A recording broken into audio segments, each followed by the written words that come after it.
Dear students, Professor Dr. Zia Ahmed once again in an online lecture so that the students may be able to gain maximum from the University of Southern Punjab.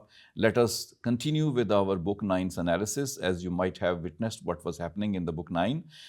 Summary was told to you in the last lecture, and right now we shall be talking some of the critical perspectives of that Book 9. The very first thing that every one of us should keep in mind is the perspective of free will and moral responsibility. Now, these are two characteristics of human beings, that they have got the free will, and this free will is not available to anyone in the universe. Any creature created by God doesn't have the free will. This is the human being who have this free will. It means they can make decisions to follow one thing or not to follow the other thing. They can make the decisions to eat, drink, or whatever the things they want to do. This is their own decision. So in this way, human beings have been given free will. But this free will does not come from God without moral responsibility. We are morally responsible also, that if we have the free will, then we should exercise that free will under moral restrictions. That these restrictions, although we are able to decide should we go this way or that way, right way or wrong way, but we have to take care also what is our moral responsibility. For example, dear students, you are looking in this world. We have devised mechanisms of government, of society, of politics, of education. Everywhere, man's free will is working. But then that free will is controlling us also through our moral responsibility. Because if the moral responsibility is not there, this world will be destroyed immediately, because nobody will stand morally responsible for that. Any crime which is done, we go for punishment also, although that also happens because of the free will of man. But then we need to constrain it as well. So the same formula in Book 9, in Paradise Lost, as Milton devises to us, has been used. That although Adam and Eve had the power of free will, they were given this authority that they can roam about in heaven, they can do anything. They have a free will of decision, rationality is there, and that rationality will keep them under restriction, that they have to live within the boundaries of moral responsibility. So in this way, Milton's poem also teaches the same thing, that although human beings are free, but still there's a moral responsibility. So that is the very first point which we should always keep in mind. Dear students, the second most important point or the perspective of Book 9 should be gender dynamics and question of responsibility. Here we know that two human beings were present in the heaven or the paradise. One was male and other was female. So two genders were there. One gender is female, other gender is male. And male gender is Adam, female gender is definitely Eve, you understand that. Now here, the question is, who was more responsible, or how the one gender can be influenced by the other gender, or how one gender can save himself from the weaknesses of one gender on the other gender. This thing has also been talked in a very liberal, very good narrative way by Milton. The critics like Mary Nyquist argue that Milton stages a tension between patriarchal order and the intellectual capacity of Eve, which challenges simplistic interpretation that blame Eve alone. Now, there are two ways to understand this. One, that Eve should be blamed, because Eve was the first person to be deceived by Satan, and she allowed herself to be deceived by Satan because of the attractiveness of narrative, of words, of temptation, of the opportunities that would open up for the humanity. Because of that, she was tempted. And if you blame Eve, that it is Eve who is responsible for tempting that man who is Adam. This is one way of understanding. But the second way of understanding is that when everywhere it is said that Adam was created first, Eve was created later on for his happiness, for his company, how can we expect the similar kind of behavior from Eve as we expect the behavior from Adam? And secondly, another important thing is that where is Adam's rationality? Why he could not make himself understand that if Eve has been tempted, he should stop her, he should think with his rationality, he should stand as the moral responsibility.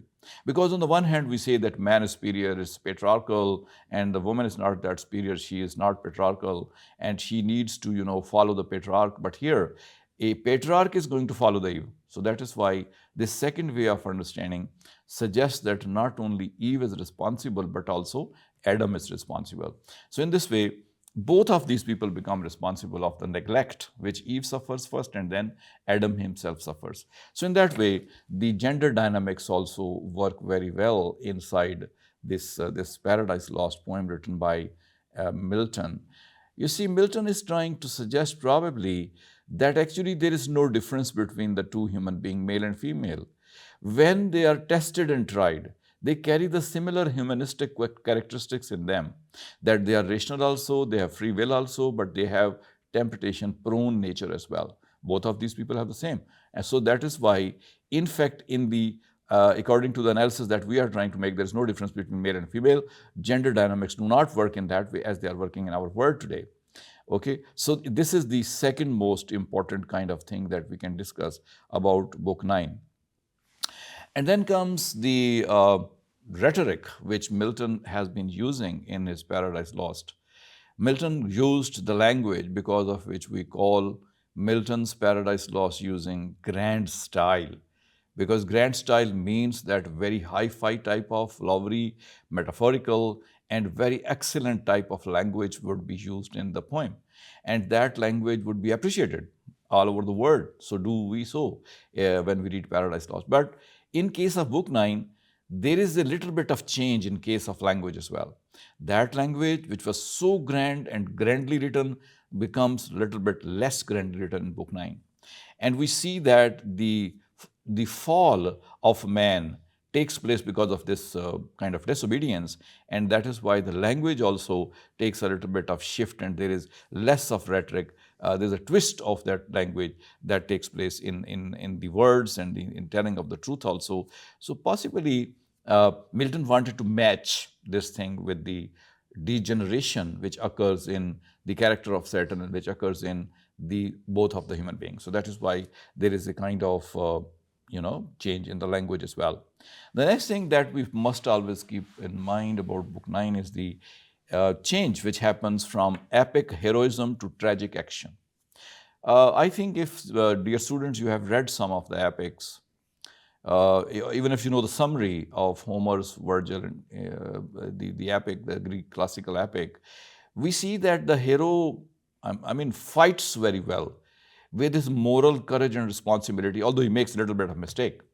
And because of that mistake, tragic fall takes place. All epics do this kind of thing. But here we see that the hero, it may be a Satan or it may be Adam. In case of Satan also, instead of fighting bravely, he has resorted to some kind of subterfuge.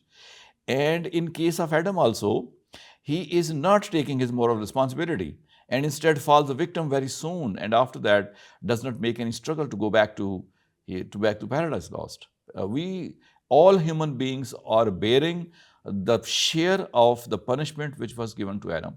So in that way, he becomes a part of the tragic action altogether which takes place, and no more remains an epic hero.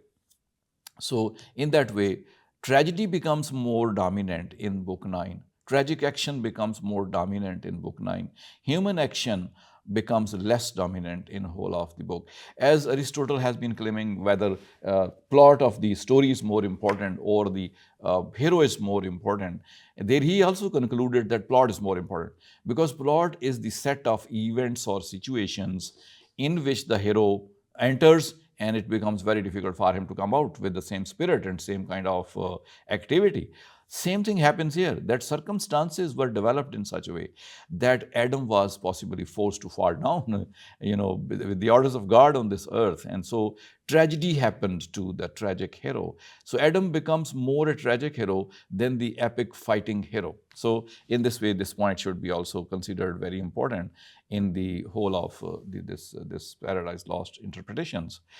You see, there is another important thing, that when this fall of man takes place, there are tragic consequences, and the human life is born in this world. Before that, as biblical stories tell us, there was no human life. And because of the fall of man, human life started here, and this whole colorful life that we have in this world, and the all responsibility, the moral responsibility we have, the kind of free will that has been given to us, and after that our struggle with the help of the prophets to go back to heaven, that possibly they may be leading us. and the kindness of God that we expect from Him and the good actions we do in this world, all this chain of events started. And one must say that the humanity is here on this planet because of the fall of man, Adam from the heaven. So in this way, this also becomes the reason of the birth of this life on earth, that Adam fell from heaven because of his mistake which he made, and God punished him. God punished all of us in the same way, and now we are making struggles to go back to heaven as much as possible for us. And now, dear students, lastly, we have 1 or 2 minutes to go more into the details of this whole of the Paradise Lost, under the theme that there is a kind of free will available to us, and if we disobey, the tragic vulnerability of humanity makes us disobey. The narratives are very beautiful in this book 9. They reflect what kind of human beings are and how they can fall a victim to that. So if you look at the line number 549 of book 9, that goes to suggest to us very clearly how the things have been happening. For example, it's about for man will hearkens to his glozing lies. So Satan's lies are there, and man becomes a victim of that. And similarly, line number 708 and 709 of the same book also say, as gods knowing both good and evil. So we don't know, we are not that conscious, but the thing or propensity of doing such a thing is available inside us. And similarly, if you, dear students, look at the line numbers 639 and 640 of book 9, you will find this line, what prohibitions shall be but to awe from doing ill. This line means that we feel something bad while we are entering into the evil, but still we have courage enough to enter into that because of our temptation and weakness. And in that way, a number of other lines can be there which may help us to understand what is the kind of theme carried on in this book 9. So I hope and I believe that this much is quite sufficient for the analysis of book 9. And you people may take it as a summary, rather critical summary. I have told you the themes or the points or perspectives which are very much important inside book 9. So there's no need to read whole text of the book 9, only keep in mind what is the summary, what is the kind of critical points we can have out of this book. And in that way, dear students, Paradise Lost has ended altogether. Hopefully you might have understood well. I advise all of you to go into the text also, go into the critical opinion, look for the online sources also. There are some very good sources to elaborate these points. The modern technology and the modern gadgets have allowed the students to do so. I would say do not copy. Just try to understand what those sources are saying about Paradise Lost book 1 and then book 9, and strengthen your assignments as much as possible with the help of these information as well. Okay, so thank you for watching for this whole lecture. Let's call it a day for Paradise Lost. Hope to see you in some next video.